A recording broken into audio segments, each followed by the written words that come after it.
اشبا نے سرخ پوشوں کی تعداد کا اندازہ لگایا۔ وہ 250-300 سے زائد نہیں تھے۔ اسلامی دستہ بخوبی ان کا مقابلہ کر سکتا تھا، لیکن کیا ان سے جنگ مناسب تھی؟ اشبا نے یحییٰ بن سفیان کو صورتحال سے آگاہ کیا۔ یحییٰ ساتھیوں سے صلاح مشورہ کرنے لگا۔ اس دوران سرخ پوشوں کی چند چھوٹی چھوٹی ٹولیاں مزید پہنچ گئیں۔ اب ان کی تعداد 500 کے قریب پہنچ چکی تھی۔ زخمیوں اور شہیدوں کو نکال کر اسلامی دستے کی تعداد صرف 200 کے قریب تھی۔ دشمن ان کے مقابلے میں کہیں زیادہ مسلح اور تازہ دم تھا۔ اس دوران شمال کی جانب سے بھی گرد و غبار کے بادل اٹھے اور ایک بہت بڑا دستہ آتا دکھائی دیا۔ گرد و غبار کے سبب ان کی تعداد کا اندازہ لگانا دشوار تھا، تاہم آثار بتاتے تھے کہ وہ 1500 کے قریب سوار ہیں۔ دیکھتے ہی دیکھتے سرخ پوشوں نے انہیں چاروں طرف سے گھیر لیا۔ سورج کی روشنی میں ان کے ہتھیار چمک رہے تھے اور چہرے تمتما رہے تھے۔ دم بدم وہ اپنا گھیرا تنگ کرتے جا رہے تھے۔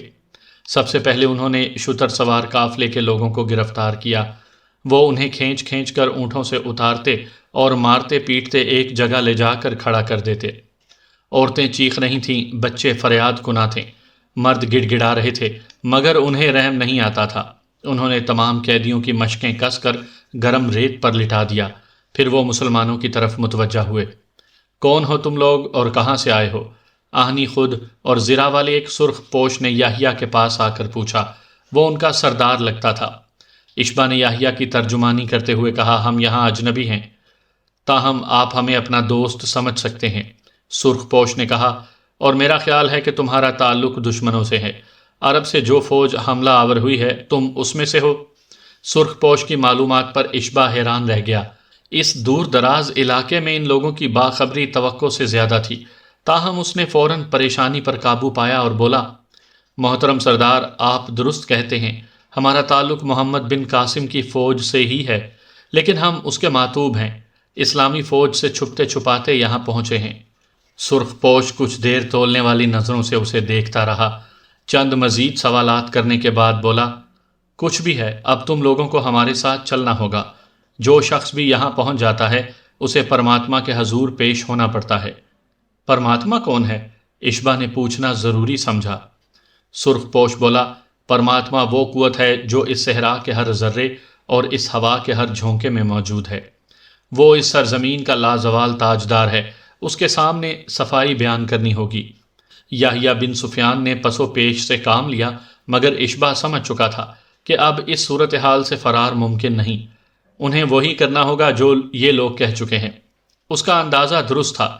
تھوڑی ہی دیر بعد وہ سرخ پوشوں کے ساتھ سفر کرتے آگے بڑھ رہے تھے۔ ان کی حیثیت قیدیوں کی سی نہیں تھی، مگر وہ آزاد بھی نہیں تھے۔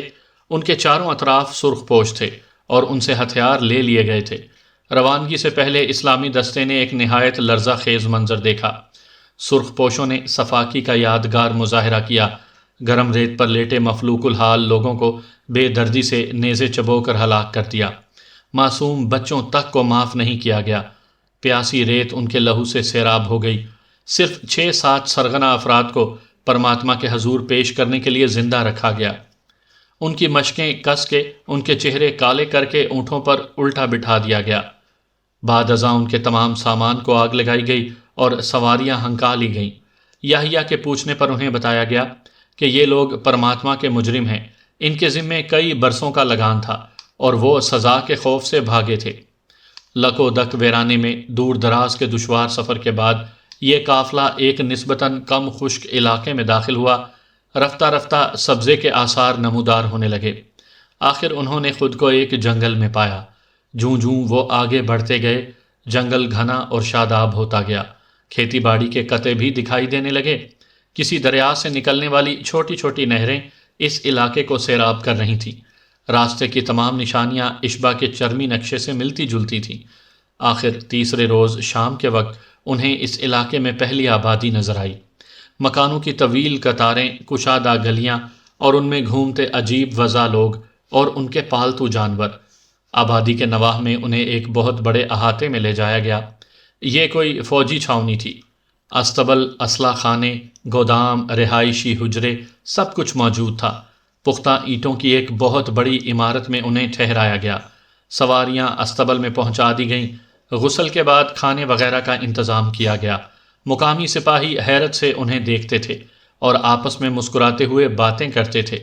رات پہلے پہر بہت بڑی پگڑی اور سانولی رنگت والا ایک خوش پوش شخص مہمان خانے میں داخل ہوا۔ اس کے ارد گرد ننگی تلواروں والے پہرے دار مؤدب چل رہے تھے۔ لمبا ریشمی دامن شفاف فرش پر گھسٹتا آ رہا تھا۔ یحییٰ بن سفیان کو اس کے سامنے پیش کیا گیا۔ اشبا بطور مترجم ساتھ تھا۔ پگڑی والے نے نہایت باروب لہجے میں ان سے گفتگو کا آغاز کیا۔ وہ ان کی کہانی ان کی اپنی زبانی سننا چاہتا تھا۔ یحییٰ بن سفیان نے اپنی روداد سنانے سے پہلے پوچھا، گستاخی معاف، کیا میں پرماتما سے گفتگو کا شرف حاصل کر رہا ہوں؟ پگڑی والے نے نہایت نخوت سے کہا، پرماتما کے درشن کسی بختوں والے کو ہی حاصل ہوتے ہیں۔ میں تو پرماتما کا ادنا چاکر ہوں۔ تم مجھے اس بستی کا حاکم کہہ سکتے ہو۔ میرا نام منوہر چند ہے۔ یحییٰ کچھ اور بھی پوچھنا چاہتا تھا، لیکن رائے منوہر چند کے بگڑے تیور دیکھ کر ارادہ بدل دیا اور اپنی کہانی سنانے لگا۔ اس نے وہی باتیں کی جو اس سے پہلے اشبا کر چکا تھا، یعنی وہ لوگ محمد بن قاسم کے باغی ہیں اور اگر انہیں یہاں پناہ مل جائے تو ان کی خوش بختی ہے۔ یہ گفتگو جاری رہی۔ آخر رائے منوہر چند ان سے رخصت ہو کر واپس چلا گیا۔ اشبا اور اس کے ساتھی بھی سونے کے لیے لیٹ گئے۔ علل صبح انہیں ایک عجیب تبدیلی کا احساس ہوا۔ ان کے سر پر ننگی تلواروں کا پہرا تھا اور پہرے داروں کے تیور نہایت خطرناک نظر آتے تھے۔ دروازوں پر بھی بڑی تعداد میں مسلح آدمی موجود تھے۔ دیکھتے ہی دیکھتے کچھ آدمی اندر داخل ہوئے۔ ان کے ہاتھوں میں لوہے کی وزنی زنجیریں تھیں۔ بنو کے شمشیر، یہ زنجیریں انہیں پہنائی جانے لگیں۔ یحییٰ بن سفیان نے احتجاج کرنا چاہا، لیکن ایک سرخ پوش نے تلوار کا کندہ اتنی زور سے اس کے منہ پر مارا کہ اس کے دونوں ہونٹ پھٹ گئے اور خون کا فوارہ پھٹ پڑا۔ اب ان کی حیثیت قیدیوں اور غلاموں کی سی تھی۔ دوسروں کی طرح اشبا بھی حیران تھا کہ یہ سب کچھ کیوں ہوا۔ حلابہ چپ چاپ اس کے پاس بیٹھی تھی۔ اس تمام عرصے میں اس کا چہرہ بے تاثر رہا تھا۔ یوں لگتا تھا کہ اسے کچھ فکر نہیں کہ کیا ہوتا ہے اور کیوں ہوتا ہے۔ وہ دریا میں بہنے والے تنکے کی طرح بے ارادہ سفر میں تھی۔ تاہم کبھی کبھی اشبا کو لگتا تھا جیسے اس کے اندر کوئی آتش فشاں دہک رہا ہے اور موقع پاتے ہی پھٹ جائے گا۔ نہ جانے اسے ایسا کیوں محسوس ہوتا تھا۔ اس کے علاوہ وہ سب دیکھ رہے تھے کہ اس سرزمین پر قدم رکھتے ہی واقعات کی رفتار ایک دم تیز ہو گئی۔ ان کے پایا زنجیر ہونے کی تھوڑی دیر بعد ہی وہ رات والا شخص اندر داخل ہوا۔ حسب سابق اس کے گرد اریاں تلواروں کا گھیرا تھا۔ یحییٰ بن سفیان کو بری طرح گھورتے ہوئے اس نے ایک ٹھوکر اس کی پسلیوں میں جمائی اور غرا کر بولا، تم پر کالی ماتا کی مار ہو، جھوٹ بولتے ہو۔ تمہیں خبر نہیں کہ پرماتما سے کوئی بات پوشیدہ نہیں رہتی۔ تم سینکڑوں ہندو سورماؤں کے قاتل ہو۔ یہ قتل عام تم نے مغرب کی طرف دریائے سندھ کے کنارے کیا ہے۔ وہاں تم نے محمد بن قاسم کے ایک بڑے دشمن بوہان کو بھی ٹھکانے لگایا ہے، اور یہ سب کچھ اسلامی فوج کا باغی ثابت کرنے کے لیے کافی ہے۔ رائے منوہر کے لہجے میں طنز کی کاٹ تھی۔ پھر وہ کڑک کر بولا، بتاؤ تمہارا سردار کون ہے؟ یحییٰ بن سفیان نے کراہ کر کہا، میں ہوں ان کا سردار۔ رائے منوہر نے ایک اور ٹھوکر اسے ماری، میں اصل سردار کا پوچھ رہا ہوں۔ تم میں سے سنہری شاہین کون ہے؟ اشبا سناٹے میں رہ گیا۔ ان لوگوں کی معلومات واقعی بہت وسیع تھیں۔ رائے منوہر گرج کر بولا، پرماتما کے غلام لوہے کو بھی ہاتھ میں لیں تو وہ پانی بن جاتا ہے۔ تم تو پھر انسان ہو۔ کل تک اپنا اچھا برا خوب سوچ سمجھ لو۔ ہر صورت اپنے سردار کا پتہ بتانا ہے۔ رائے منوہر پاؤں پٹکتا باہر نکل گیا اور اس کی دھمکی ایک باز گشت کی طرح قید خانے کی دیواروں میں گونجنے لگی۔ وہ رات جیسے تیسے گزر گئی۔ اگلے روز مسلح آدمی ان کے قید خانے میں داخل ہوئے۔ انہوں نے گہری نظروں سے قیدیوں کا جائزہ لیا۔ پھر یحییٰ، اشبا، حلابہ اور اویس کو ساتھ چلنے کا حکم دیا۔ چاروں کو تعمیل کرنا پڑی۔ وہ انہیں اریاں تلواروں سے دھکیلتے ہوئے قید خانے سے باہر لے آئے۔ سرخ پوشوں کو معلوم ہو چکا تھا کہ یحییٰ سے پہلے اشبا سردار تھا اور اویس اس کا گہرا دوست ہے۔ حلابہ کو ساتھ لانے کی وجہ اس کا عورت ہونا تھا۔ شاید ان کا خیال تھا کہ ساتھی عورت کو اذیت میں دیکھ کر مرد زبان کھول دیں گے۔ احاطے سے گزر کر وہ انہیں ایک تہہ خانے میں لے آئے۔ ایک طویل راہداری سے گزر کر ایک پتھریلے کمرے میں لایا گیا۔ اس وسیع کمرے میں ایذا رسانی کے بے شمار آلات پڑے تھے اور ان خوفناک آلات سے بڑھ کر خوفزدہ کرنے والا ایک منظر تھا۔ وسیع کمرے کے ایک گوشے میں ان 7 افراد کی لاشیں پڑی تھیں جنہیں سرغنہ کے طور پر صحرا سے گرفتار کر کے اونٹوں پر الٹا بٹھایا گیا تھا۔ یہ لاشیں لوہے کے ایک بڑے پنجرے میں بند تھیں۔ اس پنجرے کے گرد لوہے کی ایک باریک جالی لپٹی ہوئی تھی۔ یہ جالی ایسی مہین تھی کہ اندر کا منظر صاف نظر آ رہا تھا، اور یہ منظر انسانی نگاہ کے لیے ناقابل برداشت تھا۔ 7 برہنہ لاشیں ہاتھوں کے بل پنجرے کی چھت سے لٹک رہی تھیں، اور پنجرے میں سینکڑوں سانپ، بچھو، زہریلی چھپکلیاں اور کیڑے رینگ رہے تھے۔ جالی کی وجہ سے یہ موذی حشرات الارض باہر نہیں آ سکتے تھے، اور لاشوں سے چمٹے ہوئے تھے، گوشت نوچ رہے تھے، ڈنگ مار رہے تھے، اور انسانی جسم میں آزادانہ راستہ بنا رہے تھے۔ کچھ ایسے بھی تھے جو آپس میں ہی گتھم گتھا تھے۔ لاشوں کا ٹکڑا اکثر جگہوں سے غائب ہو چکا تھا، اور سفید ہڈیاں بھیانک سوراخ نظر آ رہے تھے۔ کمرے میں عجیب سی بو پھیلی ہوئی تھی۔ یہ منظر ایسا دل دوز تھا کہ حلابہ آنکھیں ڈھانپنے پر مجبور ہو گئی تھی۔ یحییٰ، اشبا اور اویس میں سے کوئی بھی نظر بھر کر نہ دیکھ سکا۔ اس کمرے کی جھلک دکھانے کے بعد انہیں ایک دوسرے کمرے میں لایا گیا۔ یہ بھی ایک چھوٹا سا عقوبت خانہ تھا، تاہم ناقابل برداشت بو نہیں تھی۔ ایک جلاد صورت شخص نے ان سے پوچھ گچھ شروع کر دی، پھر انہیں علیحدہ علیحدہ آہنی شکنجوں میں جکڑ دیا گیا، اور 2 مشاک کوڑا بردار کوڑا لہرانے لگے۔ رات تاریک اور سرد تھی، کہیں سے روشنی کی کوئی کرن دکھائی نہیں دیتی تھی۔ اس زمین دوز عقوبت خانے میں ہلکی ہلکی کراہوں کے سوا کوئی صدا نہیں تھی۔ یہ کراہیں اویس کے ہونٹوں سے برآمد ہو رہی تھیں۔ کبھی کبھی حلابہ یا یحییٰ کی سسکاری بھی سنائی دے جاتی تھی۔ وہ چاروں ساتھ ساتھ شکنجوں میں کسے ٹھنڈے فرش پر پڑے تھے، جسم کے ہر حصے پر کوڑوں کے نشان تھے، اور سردی نے ان نشانات میں جیسے نمک بھر دیا تھا۔ یحییٰ کی مدھم سرگوشی ابھری۔ تمہارا کیا خیال ہے اشبا؟ محترم زہار ہماری مدد کو آئیں گے؟ اشبا نے جوابی سرگوشی کی، مجھے امید ہے وہ ہمیں تنہا نہیں چھوڑیں گے، اس سے پہلے کبھی ایسا نہیں ہوا۔ حلابہ اشبا کے بائیں جانب تھی، آہستگی سے بولی، کہیں وہ خود کسی مصیبت میں نہ پھنس گئے ہوں، انہیں آ جانا چاہیے تھا۔ حلابہ کے لہجے میں عجیب سا شبہ اور ہلکا سا طنز تھا۔ اس شبے اور طنز کو صرف اشبا محسوس کر سکتا تھا۔ اویس نے کراہتے ہوئے کہا، ایسا نہ کہو حلابہ، اگر محترم زہار بھی بے بس ہو گئے تو ہمارا کون وارث ہوگا؟ اشبا نے سخت لہجے میں کہا، اویس آہستہ بولو، یہ ہمارا گھر نہیں قید خانہ ہے۔ اس کے بعد کسی نے کوئی بات نہیں کی، سب اپنی اپنی سوچوں میں گم ہو گئے۔ اشبا کے کانوں میں عقوبت خانے کے جلاد کے دھمکی آمیز الفاظ گونج رہے تھے۔ اس نے جاتے جاتے کہا تھا، آج اچھی طرح سوچ لو، کل کے دن سے تم پناہ مانگو گے، لیکن وہ تمہاری جانے لیے بغیر غروب نہیں ہوگا۔ سب سے پہلے تمہاری اس حسین ساتھی کو انجام سے دوچار کیا جائے گا۔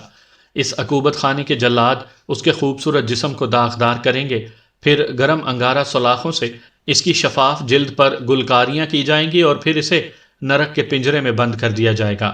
بچھو اور سانپ اپنا زہر اس کے جسم میں اتاریں گے، اور سسک سسک کر مرے گی۔ یہ سب کچھ تمہاری آنکھوں کے سامنے ہوگا۔ اس کے بعد اسی طرح ایک ایک کر کے تم سب کی باری آئے گی۔ اشبا بہت دیر تک سوچتا رہا اور صدقے دل سے نصرت خداوندی کی دعائیں کرتا رہا۔ وہ جانتا تھا کہ اس کے ساتھی اس پر بے پناہ اعتماد کرتے ہیں، اور اسے سنہری شاہین کے روپ میں ان کے اعتماد پر پورا اترنا ہے۔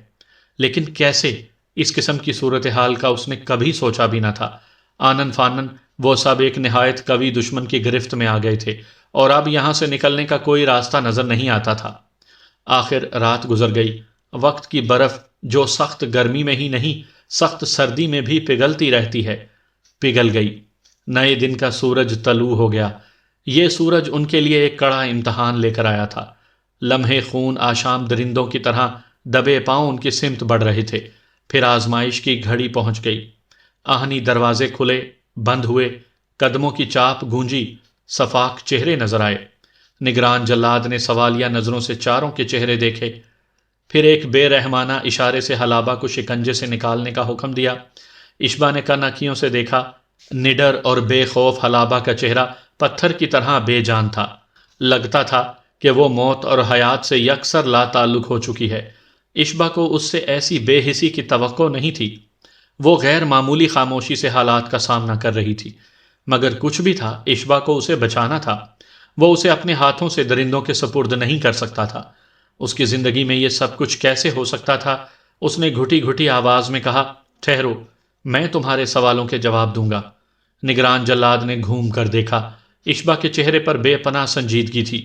جلاد صفاقی سے مسکرایا، مجھے کل سے لگ رہا ہے یہ حسینہ تمہاری کچھ لگتی ہے؟ اشبا نے کہا، میں تمہاری بات کی تردید نہیں کروں گا، میں اس لڑکی کو مرتے نہیں دیکھ سکتا، آخر ہم کب تک سردار سے وفاداری کا کڑوا پھل کھاتے رہیں گے؟ ہر بات کی ایک حد ہوتی ہے۔ یحییٰ نے گھور کر اشبا کو دیکھا، وہ سمجھ رہا تھا کہ اشبا کس قسم کی بات کہہ رہا ہے۔ اس نے تنبیہ کرتے ہوئے کہا، کیا کہہ رہے ہو اشبا؟ اشبا نے عربی میں کہا، ٹھیک کہتا ہوں، میری خدمات فراموش کر کے آج تمہیں سردار بنایا گیا ہے تو کل تمہیں دھتکار کے کسی اور کو عزت دی جائے گی۔ ویسے بھی میں تو ہندوستانی ہوں، تم عربیوں کے درمیان مجھ اجمی کا کیا مقام؟ یحییٰ گہری نظروں سے اشبا کو دیکھ رہا تھا، جیسے سمجھنے کی کوشش کر رہا ہو یہ چال ہے یا اشبا کے دل کی آواز۔ نگران جلاد نے کارندوں کو حکم دیا، لڑکی کو دوبارہ شکنجے میں ڈال دو اور اس شخص کو نکال کر ساتھ لے آؤ۔ اس کا اشارہ اشبا کی طرف تھا۔ ہدایت پر عمل ہوا، اشبا کو آہنی شکنجے سے نکالا گیا، دونوں ہاتھ پشت پر باندھے گئے اور بانوک تلوار اسے عقوبت خانے کے دروازے کی طرف لے جایا گیا۔ ایک راہداری سے گزر کر وہ چند کوٹھڑیوں سے گزرے اور ایک کشادہ کمرے میں پہنچ گئے۔ یہاں آرام و آسائش کے تمام سامان موجود تھے۔ دیواروں پر دیوی دیوتاؤں کی تصویریں آویزاں تھیں، فرش پر غالیچے تھے۔ صاف پتہ چل رہا تھا کہ یہ کمرہ نگران جلاد کی قیام گاہ ہے۔ وہ ایک آرام دہ نشست پر ٹیک لگائے بیٹھا تھا، ہاتھ میں نقش و نگار والا طلائی جام تھا۔ ایک نوخیز حسینہ نیم برہنہ لباس میں ساکی گیری کر رہی تھی۔ جو ہی اشبا کو اندر لایا گیا، نگران جلاد نے تخلیہ کا حکم دیا۔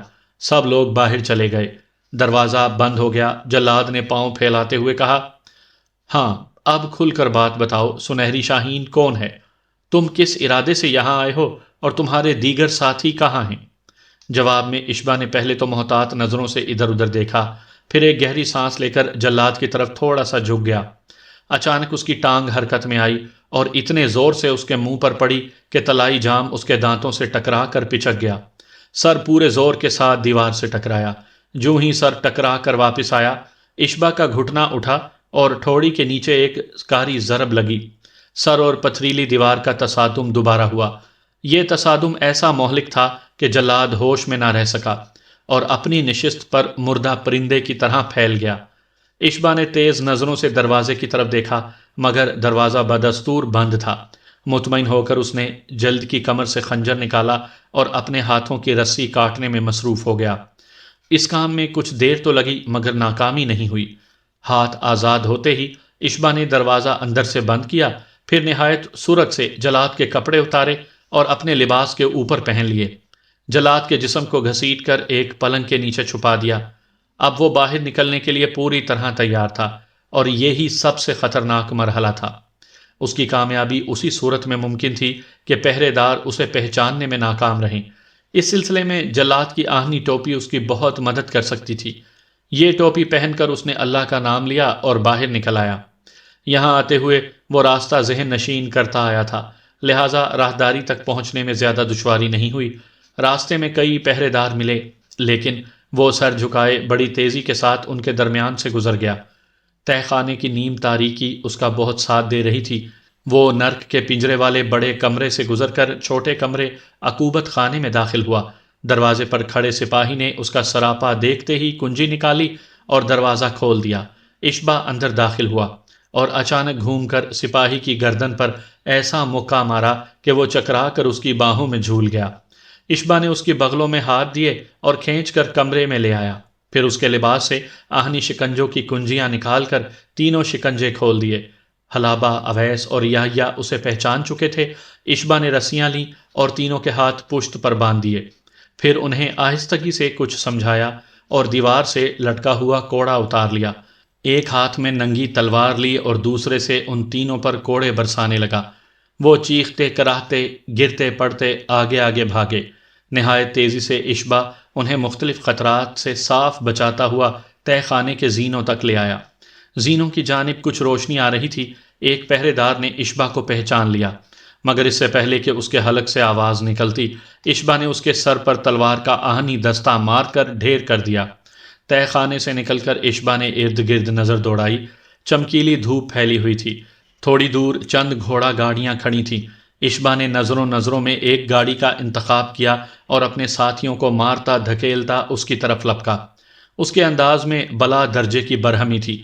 گاڑی میں گھستے ہی اس نے گھوڑوں کی لگام سنبھالی اور برق رفتاری سے انہیں بیرونی پھاٹک کی طرف بڑھایا۔ ابھی وہ پھاٹک سے 50-60 گز دور تھا کہ عقب سے شور و غل کی آوازیں آنے لگیں۔ کچھ پہرے دار تلواریں لہراتے ہوئے بھاگے چلے آ رہے تھے۔ پھاٹک والوں نے چونک کر پھاٹک بند کرنا چاہا، لیکن اس وقت تک گاڑی پوری رفتار سے بھاگتی سر پر پہنچ چکی تھی۔ وہ پھاٹک سے ٹکراتی اور اسے دھکیلتی ہوئی باہر نکل گئی۔ فرش پر لیٹ جائیں، اشبا نے چلا کر کہا۔ یحییٰ، اویس اور حلابہ نے اس کی ہدایت پر عمل کیا۔ گاڑی ہوا کے جھونکے کی مانند صاف اور سیدھے راستے پر اڑی جا رہی تھی۔ عقب سے کئی تیر چلائے گئے جو بیکار گئے۔ اشبا نے گاڑی کو آبادی کی جانب موڑ دیا۔ جلد ہی عقب سے یحییٰ کی آواز آئی۔ وہ اشبا کو بتا رہا تھا کہ چند سرخ پوش گھڑ سواروں نے تعاقب شروع کر دیا ہے۔ اشبا نے چابک دکھا کر گھوڑوں کو اور تیز کیا اور وہ جلد ہی گنجان آبادی میں داخل ہو گئے۔ بازاروں میں لوگوں کا ہجوم تھا۔ سرپٹ گاڑی کو دیکھ کر وہ چیختے چلاتے دائیں بائیں سمٹنے لگے۔ بھگدڑ میں کئی خانچہ فروشوں کے خوانچے الٹے اور کئی خریدار اپنی خریداری پھینک کر بھاگ نکلے۔ آخر ایک جگہ ازدحام کے باعث گاڑی رک گئی۔ وہ چاروں فوراً گاڑی سے نکلے اور اشبا کی رہنمائی میں ایک تنگ گلی میں گھس گئے۔ ان کی افراتفری انہیں مشکوک بنا رہی تھی، مگر اس سے پہلے کہ لوگ کسی نتیجے پر پہنچ سکتے، وہ چاروں ایک 2 منزلہ مکان میں داخل ہوئے۔ اشبا کے ہاتھ میں ننگی تلوار تھی۔ یحییٰ نے بھی قید خانے سے ایک سپاہی کی تلوار اٹھا لی تھی۔ اویس نے کوڑا سنبھال رکھا تھا۔ یہ مکان کسی پجاری کا تھا۔ وہ ایک کمرے میں بیٹھا تھا، ماتھے پر کشکا کھینچے، دھونی رمائے، پوجا پاٹ میں مصروف تھا۔ اجنبی مہمانوں کو دیکھ کر اس کی گھگھی بن گئی۔ اشبا ابھی تک جلاد کے لباس میں تھا۔ اس نے تہکمانہ لہجے میں پجاری سے کہا کہ وہ استبل میں چلے۔ عیار پجاری نے پس و پیش سے کام لیا۔ اشبا نے وقت ضائع کیے بغیر تلوار کی نوک اس کی گردن سے لگا دی۔ پجاری لرزتا کانپتا آگے چل دیا۔ اشبا کا خیال تھا کہ یہ شاید استبل سے گھوڑے مل سکیں اور وہ تنگ گلیوں سے ہو کر محفوظ مقام پر پہنچ جائیں، لیکن استبل میں پہنچ کر اسے مایوسی ہوئی۔ یہاں بھی ایک گھوڑا گاڑی کے سوا کچھ نہ تھا، اور یہ گھوڑا گاڑی پہلے کی نسبت خستہ حال تھی۔ بہرحال یہاں رکنا موت کو دعوت دینا تھا۔ یحییٰ سے مشورے کے بعد اشبا نے گھوڑا گاڑی سنبھالی۔ اویس نے ہلکے پھلکے پجاری کو گود میں اٹھا کر گاڑی میں ڈالا، پھر وہ تینوں خود بھی سوار ہو گئے۔ اشبا کی ہدایت پر اویس نے پجاری کوچوان کو نشست پر بٹھایا۔ اشبا نے تلوار کی نوک اس کی پشت سے لگا دی اور انتہائی سرد لہجے میں کہا، دیکھو پجاری، ہم سزائے موت کے قیدی ہیں۔ زندگی اور موت کی ہمارے نزدیک زیادہ اہمیت نہیں۔ یاد رکھو، اگر تم نے راستے میں کوئی چالاکی دکھائی تو زندہ نہیں بچو گے۔ یہ میرا تم سے وعدہ ہے۔